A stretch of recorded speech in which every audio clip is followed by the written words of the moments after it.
Senado aprova projeto de reoneração gradual da folha de pagamento. E você vai ver ainda. Microempreendedor por necessidade. 6 em cada 10 abriram próprio negócio após demissão de emprego formal. Ministério da Justiça vai restringir a entrada de imigrantes de mais de 60 nacionalidades no Brasil que não possuem visto. E ainda, fumaça das queimadas na Amazônia se espalha pelo país e já atinge 10 estados. Essas e outras notícias você confere a partir de agora. Olá, bom dia. Seja muito bem-vindo ao Redação Hit, edição manhã. Agora são 11 horas e 31 minutos pelo horário de Brasília. E claro, nós chegamos ao vivo com as principais notícias do Brasil e do mundo. Hoje é quinta-feira, 22 de agosto. Empresas de 17 setores da economia podem voltar a ter que pagar imposto previdenciário sobre a folha de pagamento. Aprovada no Senado, essa proposta ainda tem que passar na Câmara dos Deputados. Vamos entender. Além das empresas de 17 setores da economia, a proposta atinge também municípios com menos de 156 mil habitantes. No Senado, a decisão foi no sentido que voltem a pagar imposto previdenciário sobre a folha de pagamento. A proposta prevê a reoneração gradual da folha de pagamento. O projeto mantém a desoneração integral neste ano e prevê a reoneração gradual entre 2025 e 2027. Neste período, também haverá redução gradual da cobrança de imposto sobre o faturamento das empresas. Segundo o projeto, a partir do ano que vem, a tributação sobre a folha terá alíquota de 5% e no ano seguinte serão cobrados 10%. Já em 2027, chega a 20%, quando seria o fim da desoneração. Durante toda a transição, a folha de pagamento do 13º salário continuará integralmente desonerada. No ano passado, o Congresso havia aprovado a manutenção da desoneração da folha até 2027, mas o presidente Lula vetou trechos. O Congresso derrubou o veto e o governo recorreu e foi feito um acordo sobre a desoneração. E olha, a partir da próxima segunda-feira, o Ministério da Justiça vai restringir a entrada no Brasil de imigrantes de mais de 60 nacionalidades que não possuem visto. Outras nacionalidades que podem vir ao Brasil sem visto, mas para ficar no máximo 90 dias. Essa medida ela tem o objetivo de dificultar o tráfico de pessoas. A Polícia Federal apontou que o Brasil tem sido usado como rota de organizações criminosas para o tráfico de pessoas que desejam ir para outros países. Por conta disso, o Ministério da Justiça vai adotar medidas mais rigorosas na entrada de imigrantes que não possuem visto no país.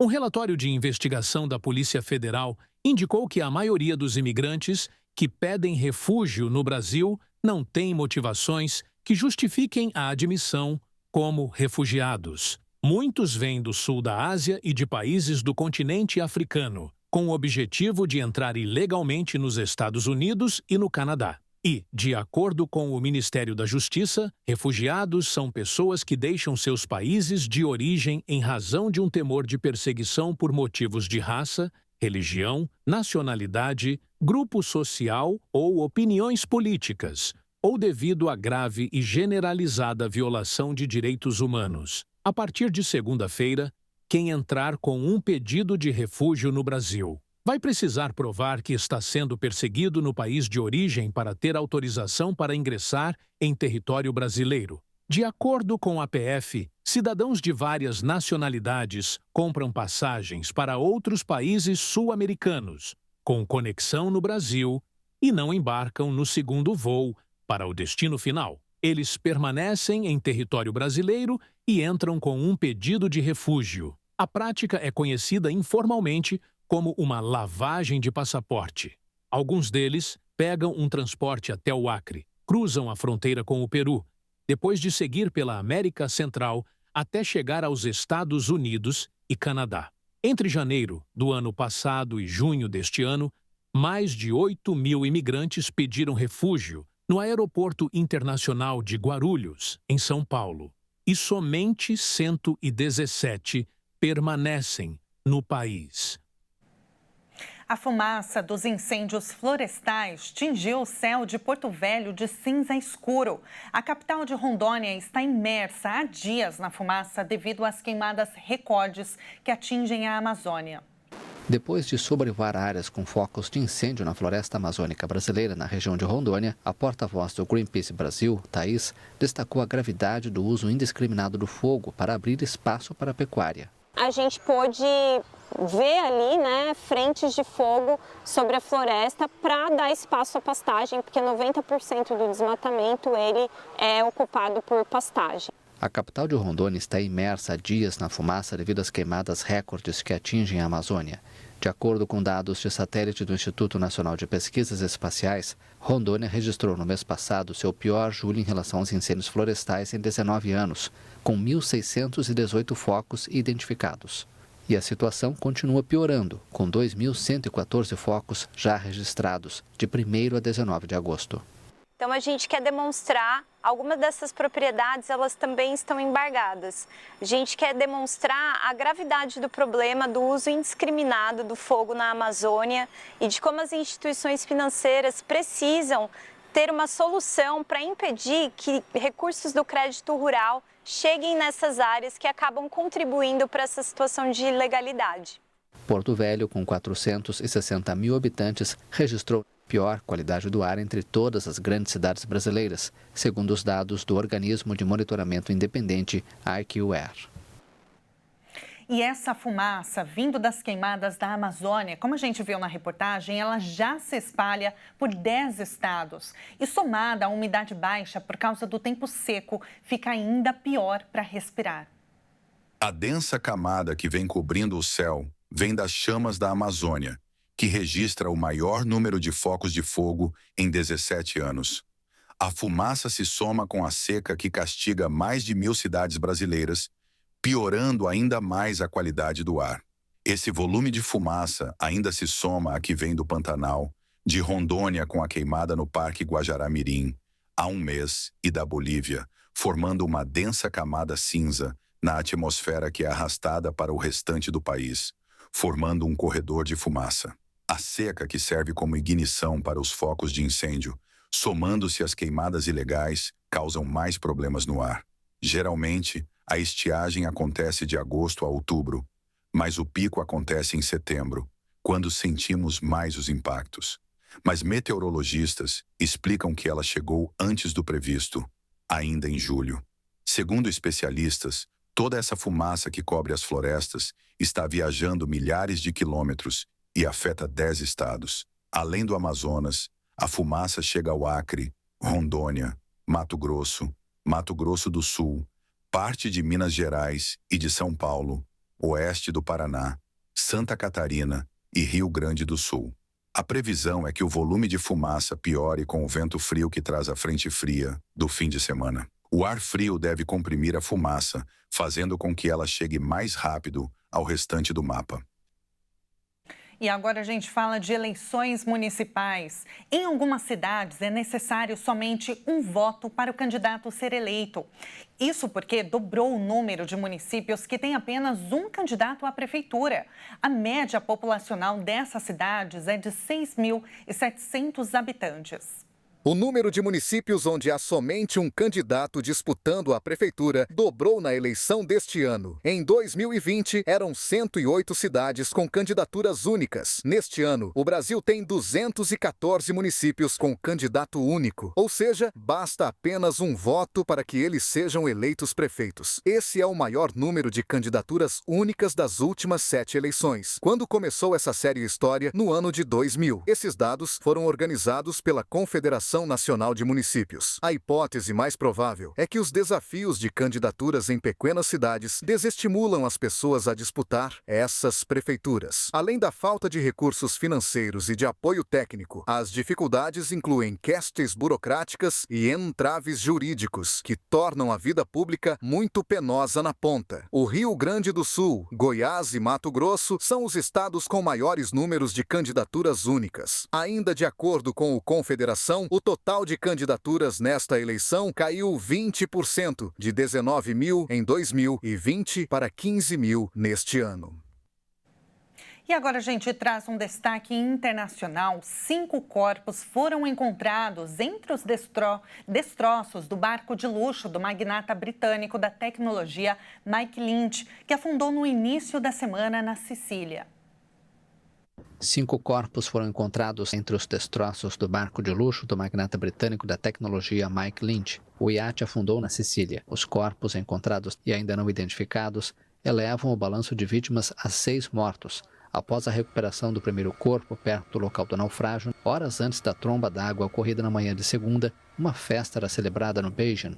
O iate de 56 metros de comprimento com bandeira britânica, ancorado a 700 metros do porto de Porticello, com 12 passageiros e 10 membros da tripulação. Lynch, um homem de negócios apelidado de Bill Gates britânico, comemorava com amigos, colaboradores e advogados sua absolvição em junho de um julgamento por fraude nos Estados Unidos que poderia ter lhe custado anos de prisão. O barco afundou em 15 minutos e 15 pessoas, incluindo 9 membros da tripulação, foram resgatadas. Outro membro da tripulação foi encontrado morto. As 6 pessoas ainda desaparecidas eram Mike Lynch e sua filha Hannah, Jonathan Bloomer, presidente do Conselho de Administração do Morgan Stanley International, assim como sua mulher, e Chris Morvillo, um advogado que defendeu Mike Lynch em seu julgamento nos Estados Unidos, e sua mulher. As buscas continuam para encontrar o último desaparecido, mas os bombeiros indicaram que a operação era longa e complicada.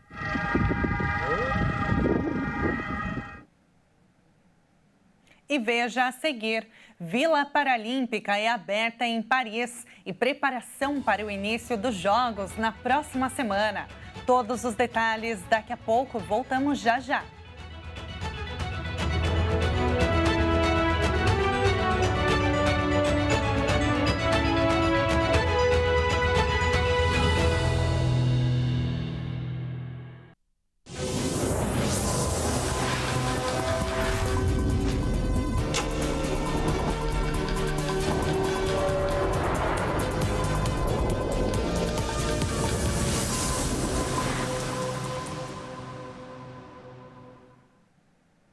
Nós estamos de volta com as principais notícias e pelo horário de Brasília, agora faltam 15 minutos para o meio-dia. 6 em cada 10 desempregados viraram microempreendedores por necessidade. A constatação faz parte de um levantamento divulgado nesta quarta-feira pelo IBGE. A maioria dos microempreendedores individuais viram no negócio a oportunidade de não ficar parado. 6 em cada 10 desempregados que viraram MEI agiram por necessidade. A constatação faz parte de um levantamento divulgado nesta quarta-feira pelo IBGE.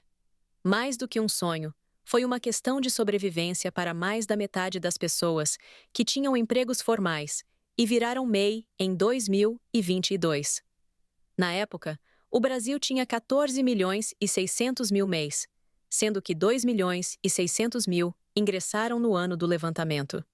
Os dados permitiram ao IBGE identificar que 1 milhão e 700 MEIs tinham sido desligados das empresas, seja involuntariamente, por vontade própria ou término de contrato de trabalho temporário. E, ao analisar especificamente os trabalhadores que foram demitidos, o IBGE chegou ao quantitativo de 1 milhão de pessoas. Esse contingente representa 60% do total de desligados, que viraram MEI na ocasião. Outro destaque é que 3 em cada 4 MEIs desse segmento atuavam anteriormente como pedreiros.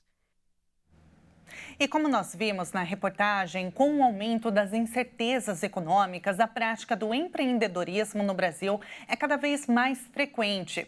Mas, de acordo com o IBGE, a média de duração das empresas é de cerca de 4 a 5 anos. Mas quais são os principais desafios do microempreendedor no Brasil? Vamos conversar agora e entender melhor esse cenário com Marcos Freitas, consultor de negócios. Bom dia, Marcos. Seja muito bem-vindo ao Jornalismo da HIT. Oi, Tabata. Bom dia. Prazer aí. Muito obrigado pelo convite. Total disposição aí de vocês. Vamos lá, então. A primeira pergunta que eu quero te fazer, Marco, é se dá para a gente entender quais são os principais desafios, né, de empreender no Brasil, visto esse dado que eu passei, né, que segundo o IBGE, a média de duração das empresas é de cerca de 4 a 5 anos. Como que a gente entende esse cenário? Quais são os principais desafios? Perfeito. Bom, primeiramente é uma questão da capacitação e de desenvolvimento profissional, né? Você vê que muitos pequenos empreendedores, às vezes, são excelentes vendedores, mas no ato de empreender não têm tantas habilidades. Então, cursos de desenvolvimento, capacitação profissional é o principal deles. Mas, obviamente, a gente tem uma realidade um pouco mais dificultosa, podemos dizer assim, que é alta carga tributária. Hoje você tem pessoas que não têm perfis de liderança. O processo de obtenção de crédito está se tornando cada vez mais difícil e isso, obviamente, acaba adiando muito a possibilidade do empreendedorismo com sucesso no Brasil. É um dos principais pilares hoje. Certo. No caso, então, como que a gente pode, né, se destacar? Qual recomendação que você passa para quem está nos assistindo e entrou, né, se desafiou como um microempreendedor? Como que a pessoa pode se destacar, visto que a gente está num mercado muito competitivo? Tá certo. Hoje, a principal questão são as inovações, né? A gente vê muita gente, Tabata, fazendo mais do mesmo e não oferece algo diferente. A gente vive uma realidade, por exemplo, trazendo para o meu mercado, que hoje somos totalmente dependentes do marketing digital. Porque não dá para a gente fazer uma ação, obviamente, esperando que somente os nossos conhecimentos e os contatos primários, de forma orgânica, nos tragam bastante resultado. Então, trabalhar com marketing digital, trabalhar principalmente com a rede de relacionamentos. Hoje a gente vive uma realidade em que o ecossistema network está totalmente em evidência. Algo que era totalmente contraditório há pouco tempo atrás, né, do pessoal não fazer isso, só se concentrar no digital. Hoje, grupos de network, por exemplo, fortalecem muito o processo de comercialização, fidelização e indicação. Então, são as principais dicas que eu dou aí para o processo de crescimento. No caso da liderança, Marco, como que você avalia a conduta de um líder? Como que ele deve se portar? A liderança, ela é fundamental para prolongar, né, a empresa, para o sucesso da empresa ou até mesmo a derrota? Sem sombra de dúvida. Bom, primeiramente porque a gente tem uma diferença muito grande entre chefe e líder, né? O líder precisa deixar claro o que ele quer e o chefe muitas vezes dita as regras. A gente vive uma realidade também, isso aconteceu comigo e com tantos outros empreendedores, que a gente tem os conflitos de gerações, né?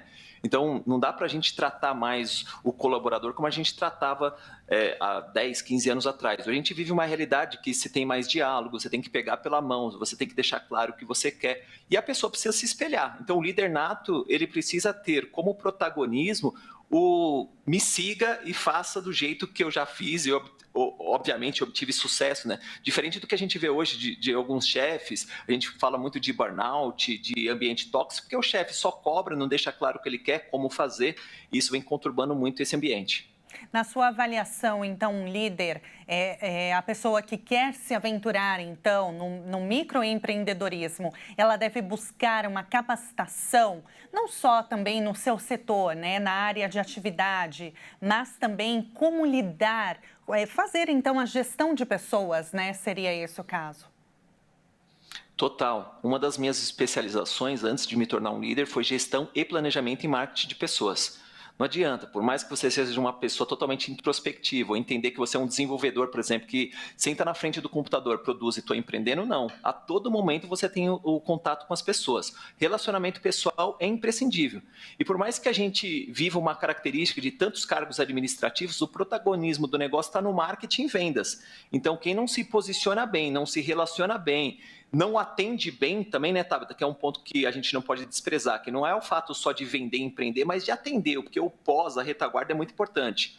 Com certeza vai estar totalmente despreparado se não tiver essas características afloradas. Com certeza, Marco. Olha, muito obrigada pela entrevista, pela sua avaliação. Realmente foi um prazer te ouvir. Trazer, então, claro, são dicas, são recomendações valiosas para quem está nos acompanhando e quer, então, ser um microempreendedor e, claro, ter sucesso. É o que a gente deseja. Marco, muito obrigada. Foi um prazer falar contigo. Prazer é todo meu. Muito obrigado pela oportunidade. Nós acabamos de falar com Marco Freitas, consultor de negócios. E centenas de atletas se acomodam na Vila Paralímpica em Paris, que abre oficialmente as suas portas no norte da cidade. Há uma semana da abertura dos Jogos Paralímpicos que vão ser disputados na capital francesa. A Vila Paralímpica de Paris 2024 está finalmente aberta. 10 dias após o término dos Jogos Olímpicos, o local passou a receber centenas de atletas que, a partir de 28 de agosto, vão brigar por um lugar no pódio. Bem, para mim, quero, assim como todos os atletas, a medalha de ouro. Vamos dar o melhor para conseguir. A vila não precisou de grandes melhorias. Ela já havia sido projetada com as exigências para os atletas paralímpicos. Acho que os Jogos Olímpicos foram ótimos, mas os Jogos Paralímpicos vão ser muito melhores, porque muitos atletas têm uma história difícil e isso é uma grande motivação para as pessoas. Além dos 4.400 atletas de cerca de 180 países, também ficarão no local agentes administrativos, auxiliares, médicos e outros colaboradores e dirigentes. A vila, com extensão de 52 hectares, em uma região situada próxima a Saint-Denis, está programada para receber até 9.000 pessoas durante os Jogos Paralímpicos. E falando da Europa ainda, no Redação Hit desta manhã, nós vamos conhecer um pouquinho de Bruges, na Bélgica. Vem comigo. Canais, ruas de paralelepípedo repletas de construções medievais e monumentos incríveis, charretes circulando de um lado para o outro e um aroma de chocolate e waffle feito na hora, que encanta todos os turistas. Assim é Bruges, a bela e fotogênica capital da província de Flandres Ocidental, no noroeste da Bélgica. Visitar esta cidade histórica significa viajar no tempo para a Idade Média. É uma das cidades mais bem preservadas da Europa e patrimônio mundial da Unesco. E antes de encerrarmos esta edição, é claro que nós vamos ver agora uma câmera com vista ao vivo, com vista da Praça do Mercado, em Bruges. Saindo então do estúdio Hit em São Paulo, vamos diretamente à Bélgica. E olha, algumas curiosidades. A Praça do Mercado, que vocês vão ver agora, é o berço do apogeu comercial de Bruges e hoje é a principal atração turística da cidade, repleta de casinhas coloridas e lojinhas e restaurantes. Por essa câmera não dá para ter muita noção, mas você viu na reportagem imagens lindíssimas. Outra curiosidade é que ela é conhecida como a Veneza do Norte. Então, passear de barco pelos canais da cidade é uma experiência única, sendo possível contemplar as fachadas medievais, pontes elegantes e torres imponentes. Agora imagina estar lá agora e apreciando um chocolate belga. Não seria nada mal nessa quinta-feira, hein? E com essas imagens encerramos esta edição. Muito obrigada pela sua companhia. Um excelente dia para você e até mais.